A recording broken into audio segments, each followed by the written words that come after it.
Hello mga kalabs! Kumusta po kayo?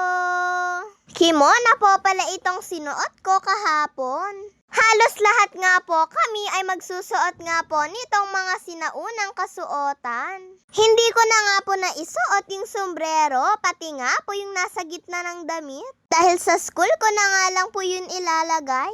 Ihahatid na nga din po kami ng papa ng pinsan ko sa school. Hindi nga daw po kasi siya papasok ngayong araw. Yung costume nga po ng pinsan ko ay sa school na nga lang daw po ipapasuot sa kanya ni tita. Susunod nga daw po kasi si tita sa school. At pumunta rin po pala si mama dito po sa school dahil hinatid niya nga po yung tubig ko, pati po yung payong. Pagkarating niya nga po ay hindi pa naman po nagsisimula yung program namin. Dito nga po muna kami sa stage maghihintay habang hindi pa nga po nagsisimula yung program namin. May mga magagandang kasuotan nga din po yung ibang mag-aaral. Maski nga din po yung mga teachers ay nagsuot nga din po ng mga sinaunang kasuotan. Ang ganda nga po ng costume ng kaklase po naming si RJ. Pang-igorot nga po, eto pong costume niya. Inabot nga lang po sa akin ni mama, eto pong tubig ko dahil sabi niya nga po ay uuwi na daw po siya. Kaya nilagay ko nga po muna ito sa bag ko. Bago nga po makalabas si mama sa gate ay tinawag ko nga lang po muna siya. Hindi na nga daw po manonood si mama sa program namin. At pag uwi ko po pala kaninang tanghali ay halos sabay nga lang po pala kami ni kuya. Nagmano nga lang po muna kaming dalawa kay mama. Habang tinatanggal ko nga po itong nasa damit ko ay nagkukwento nga po ako kay mama kung ano po ba yung mga naganap sa school. Ganito naman po ko lagi kapag umuwi ay palaging may baong kwento kay mama. Yun na po kasing nakasanayan namin ni kuya, kada umuwi nga po kami ay palagi nga po kaming nagkukwento sa kanila mama at papa. At isa pa ay yun din po kasi lagi yung bilin sa amin nila mama at papa. Pagkabihis nga po namin ni kuya ay naghanda na nga din po kaagad si mama ng makakain namin. Eto po palang igado at bitsuelas yung binili ni mama.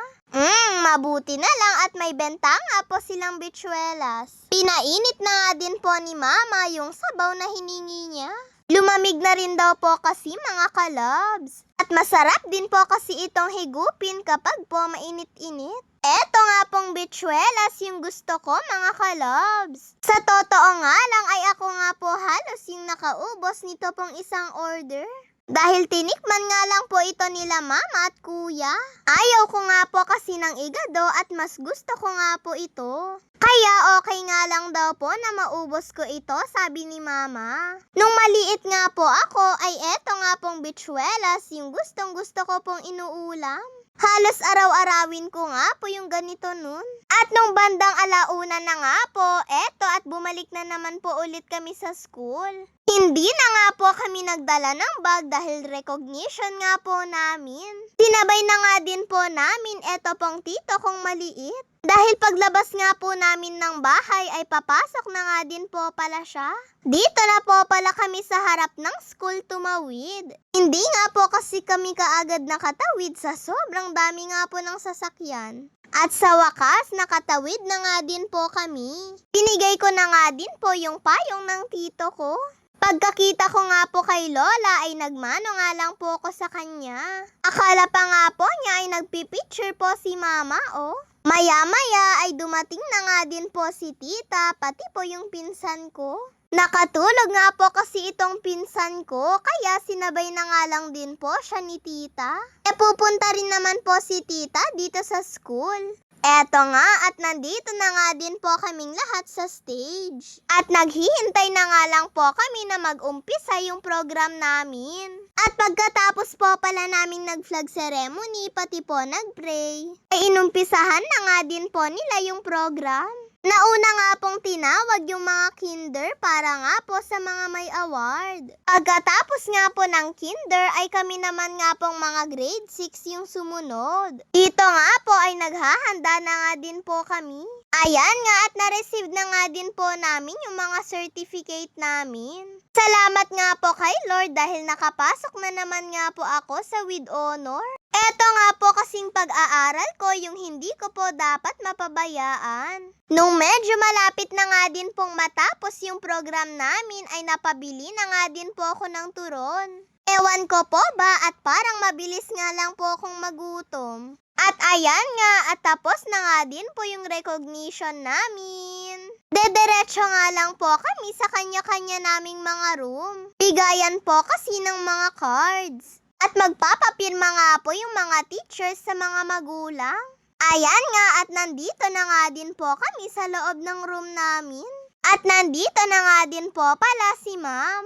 Pati na nga din po yung mga ibang parents. Bago nga po binigay ni ma'am yung mga cards, ay nagpa-attendance nga lang po muna siya sa mga parents. At pagkatapos nga po yung bigayan ng card at nagpapirma si ma'am, ay pwede na nga din daw po kaming umuwi. Pero bago nga po kami umuwi ni mama, ay tinignan nga lang po muna namin yung tita ko, pati nga po yung pinsan ko sa grade 1. Pagdating nga po namin dito, ay nandito pa nga po sila. At nagsisimula na nga din po yung teacher nila sa pagbibigay ng mga cards. Pagkabigay nga po ni ma'am ng card ng pinsan ko kay mama niya, ay pinirmahan niya nga po kaagad. Pagkatapos, eto at uuwi na nga din po kami. Nagpayo nga lang po kami mga kalabs dahil bigla nga lang pong umambon kanina. Mabuti na nga lang po at hindi nga po tuloy-tuloy yung ambon at tumigil nga din po siya kaagad. Kaya eto at inabot ko na nga lang po sa pinsan ko yung payong dahil siya na nga lang po yung magpapayong. Lord, thank you po sa pagbibigay sa akin ng talino. Pagbubutihan ko pa nga po yung pag-aaral ko. Yun lang po mga kalobs. Maraming salamat po sa panonood ninyo. Mag-iingat po kayo palagi. God bless to all. Bye-bye po.